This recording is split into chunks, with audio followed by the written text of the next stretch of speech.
আজকের এই রেসিপিটি ফলো করে দম বিরিয়ানি রান্না করলে বাইরে থেকে আর কখনোই বিরিয়ানি খেতে চাইবেন না। এই বিরিয়ানিটি খেতে একদম সুলতান ডাইনে যে কাচ্চি বিরিয়ানিটি পাওয়া যায় না, ঠিক সেই রকম হয়েছে। ঘরোয়া মশলাতে কিভাবে এত মজাদার একটি দম বিরিয়ানি তৈরি করবেন সেটা জানার জন্য এই ভিডিওটি কিন্তু পুরো দেখতে হবে। আশা করছি আমার এই রেসিপিটি আপনাদের সবার খুব ভালো লাগবে। রেসিপিটি ভালো লেগে থাকলে অবশ্যই চ্যানেলটি সাবস্ক্রাইব করে যাবেন এবং লাইক শেয়ার কমেন্ট করে আমার পাশে থাকবেন আশা করছি। প্রথমে একটি গরম মশলা তৈরি করে নেব, আর এই জন্য আমি এখানে 15টি এলাচ, 5 থেকে 6 টুকরো দারচিনি, সাদা গোলমরিচ 1 টেবিল চামচ পরিমাণ, শাহি জিরা 1 টেবিল চামচ পরিমাণ, দিয়েছি কাবাব চিনি 1 চামচ পরিমাণ, সাথে নিয়েছি জয়ত্রী 1 টেবিল চামচ পরিমাণ এবং জয়ফল পুরো একটা। এই মশলাগুলোকে হালকা তেলে আমি একদম ফাঁকি করে নেব। আমি এখানে গরুর মাংস নিয়েছি, গরুর মাংসগুলো একটু বড় পিস করে কেটে নিয়েছি। এখানে প্রায় 1.5 কেজি পরিমাণ গরুর মাংস আছে। আগে থেকেই খুব ভালোভাবে আমি এটাকে ধুয়ে ক্লিন করে নিয়েছি। এখন যে গরম মশলাটা ফাঁকি করে রেখেছিলাম সেটা সম্পূর্ণই এখানে দিয়ে দিচ্ছি। সাথে অ্যাড করছি কাজু বাদাম বাটা 1 টেবিল চামচ পরিমাণ এবং আদা রসুন বাটা প্রায় 3 টেবিল চামচ পরিমাণ। চেষ্টা করবেন কাজু বাদাম অথবা কাঠবাদাম এই দুইটার মধ্যে যে কোনো একটা ব্যবহার করতে, তাহলে এটার টেস্টটা ভালো আসে। এখন এখানে অ্যাড করব 1.5 চা চামচ পরিমাণ ধনিয়া গুঁড়ো। আমি প্রথমে ভরে ভরে 1 চা চামচ পরিমাণ নিয়েছি, তারপর আরও 1/2 চা চামচ পরিমাণ ধনিয়া গুঁড়ো এখানে অ্যাড করেছি। শুকনো মরিচ গুঁড়ো অ্যাড করছি 1 চা চামচ পরিমাণ, অ্যাড করছি জিরা গুঁড়ো 1 চা চামচ পরিমাণ। তেলে রাখা জিরা গুঁড়োটা আমি এখানে ব্যবহার করছি। এখন দিয়ে দেব 1.5 কাপ পরিমাণ পেঁয়াজের বেরেস্তা। টক দই অ্যাড করছি 1/2 কাপ পরিমাণ। টক দইটা যদি একটু বেশি টক হয় সেক্ষেত্রে 1/2 কাপের একটু কম ব্যবহার করতে হবে।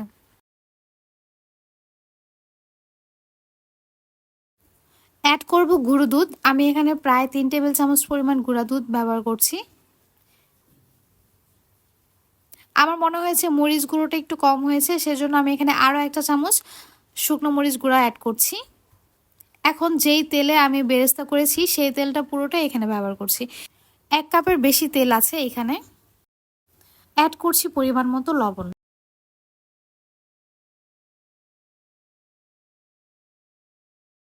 1/4 কাপ পরিমাণ টমেটো কেচাপ এখানে অ্যাড করছি। যেহেতু এই পাত্রটা একটু ছোট, তাই আমি অন্য একটা পাত্রে এটাকে ট্রান্সফার করে তারপর খুব ভালোভাবে মেখে নেব। মাংসের সাথে মশলাগুলোকে অবশ্যই খুব ভালোভাবে মিশিয়ে নিতে হবে। এটাকে যত ভালোভাবে মাখাবেন এটা খেতে কিন্তু ততটাই মজা হবে। আমি খুব ভালোভাবে মাংসের সাথে মশলাগুলোকে মেখে এটাকে ম্যারিনেট করে রেখে দেব 6 থেকে 7 ঘন্টা। তবে পুরো একদিন ম্যারিনেট করে রাখতে পারলে সবচেয়ে বেশি ভালো হয়। 6 থেকে 7 ঘন্টা আমি নর্মাল ফ্রিজে এটাকে ঢেকে রেখে ম্যারিনেট করে নেব। 6 থেকে 7 ঘন্টা পর আমি এখন মাংসগুলোকে প্রেসার কুকারের মধ্যে নিয়ে নিচ্ছি। এ পর্যায়ে কোনো প্রকার তেল ব্যবহার করার একদমই প্রয়োজন নেই, কারণ আমি আগে থাকতে যথেষ্ট পরিমাণে তেল ব্যবহার করেছি। এখন এখানে গোটা গরম মশলা দিয়ে দিচ্ছি, 4 থেকে 5টা এলাচ এবং 2 টুকরো দারচিনি এবং সাথে 3 থেকে 4 টুকরো তেজপাতা। যে পাত্রে আমি মাংসটা ম্যারিনেট করেছি সেটা ধুয়ে আমি একটু পানি দিয়ে দিচ্ছি। এখন খুব ভালোভাবে পানির সাথে মাংসটাকে মিশিয়ে নেব। এখন প্রেসার কুকারের ঢাকনাটা লাগিয়ে দিয়ে চুলার আঁচটা মিডিয়াম টু হাই রেখে 3 থেকে 4টা সিটি দিয়ে নেব। যেহেতু মাংসটাকে আমি 7 ঘন্টা ম্যারিনেট করে রেখেছিলাম, তাই এটাকে কষানোর কিছু নেই। 3 থেকে 4টা সিটি দেওয়ার পর আমি প্রেসার কুকারের ঢাকনাটা খুলে নিয়েছি। এখন এটাকে জাল দিয়ে আমি পানিটা একটু শুকিয়ে নেব। আমি কিন্তু এই মাংসে এক্সট্রা কোনো পানি ব্যবহার করিনি, জাস্ট মাংসটা প্রেসার কুকারে দেওয়ার সময় যতটুকু পানি ছিল অতটুকুই। মাংসটা কিন্তু রান্না হয়ে গিয়েছে, এর চেয়ে বেশি পানি আমি শুকাবো না। চাল রান্না করার জন্য একটি পাত্রে আমি পানি নিয়েছি যথেষ্ট পরিমাণে, সেটা আমি চুলাতে বসিয়ে দিয়েছি। আর তার মধ্যে দিয়ে দিলাম সয়াবিন তেল 3 টেবিল চামচ পরিমাণ এবং সাথে গোটা গরম মশলা অ্যাড করছি এবং লবণ দিয়ে দিয়েছি প্রায় 2 টেবিল চামচ পরিমাণ। এখন পানিটা যখন বলক চলে আসবে তখন আমি এখানে আগে থাকতেই ধুয়ে রাখা পোলাওয়ের চাল দিয়ে দিচ্ছি। পোলাওর চালটাকে আমি কিন্তু বেশ কিছুক্ষণ ভিজিয়ে রেখেছিলাম, তারপরে এটাকে আলতো হাতে ধুয়ে পানি ছড়িয়ে এখানে ব্যবহার করছি। পানিটা যখন বলক চলে আসবে ঠিক তখনই কিন্তু পোলার চালটা দিতে হবে এবং পোলার চালটা দেওয়ার পর চুলার আঁচটা একটু বাড়িয়ে দেব। পোলার চালটাকে আমি 70% কুক করে নেব। যখন দেখবেন পোলার চালের ওপরটা একটু নরম হয়ে এসেছে বাট ভেতরে একটু শক্ত রয়েছে, ঠিক তখন চুলা থেকে নামিয়ে একটা স্ট্রেনারে চালটা ছেঁকে নিয়েছি। বিরিয়ানি দমে বসানোর জন্য মোটা তলা বিশিষ্ট একটি পাত্র নিতে হবে। পাত্রের মধ্যে আমি আগে থাকতে রান্না করে রাখা মাংসটা নিয়ে নিয়েছি, আর তার উপর দিয়ে দিচ্ছি আলু বোখরা এবং কিশমিশ, সাথে অ্যাড করছি সামান্য পরিমাণে কাঁচামরিচ। এখন আগে থেকে ভেজে রাখা আলু দিয়ে দিচ্ছি। আলুটাকে এভাবে ভাজতে হবে যাতে এটা ভাজার সময় 70% কুক হয়ে যায়। এখন এর ওপর সেদ্ধ করে রাখা চালটা দিয়ে দিচ্ছি। চালের পানিটা কিন্তু আমি ঝরিয়ে নিয়েছি। আপনারা যদি কাচ্চি বিরিয়ানি রান্না করেন সেই ক্ষেত্রে চালটা কিন্তু গরম গরমই এখানে দিতে হবে, তবে দম বিরিয়ানির ক্ষেত্রে এটা কিন্তু কম্পালসারি না। আপনারা ঠান্ডা করেও কিন্তু এই চালটা এখানে ব্যবহার করতে পারেন। এখন এর ওপর আমি কিছু কিশমিশ অ্যাড করছি, আর সাথে দিয়ে দেব কাঁচামরিচ। এই পর্যায়ে আমি এখানে 1 কাপ দুধের সাথে 3 টেবিল চামচ পরিমাণ ঘি মিশিয়ে ব্যবহার করেছিলাম, তবে সেটা কিন্তু রেকর্ডিং করা হয়নি, যার জন্য আপনাদের দেখাতে পারছি না। আপনারা কিন্তু দুধ এবং ঘিয়ের মিশ্রণটা অবশ্যই এই পর্যায়ে এখানে অ্যাড করবেন।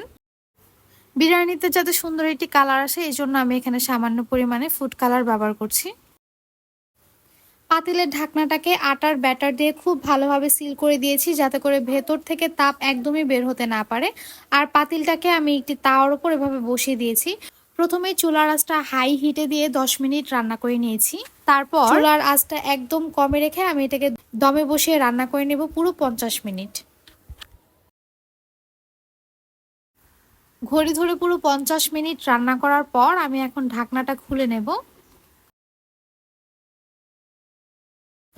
দেখতে পাচ্ছেন ওপরের কাঁচামরিচের কালারটা কিন্তু অলরেডি চেঞ্জ হয়ে গিয়েছে, তার মানে বোঝাই যাচ্ছে বিরিয়ানিটা কিন্তু একদম পারফেক্টলি কুক হয়ে গিয়েছে।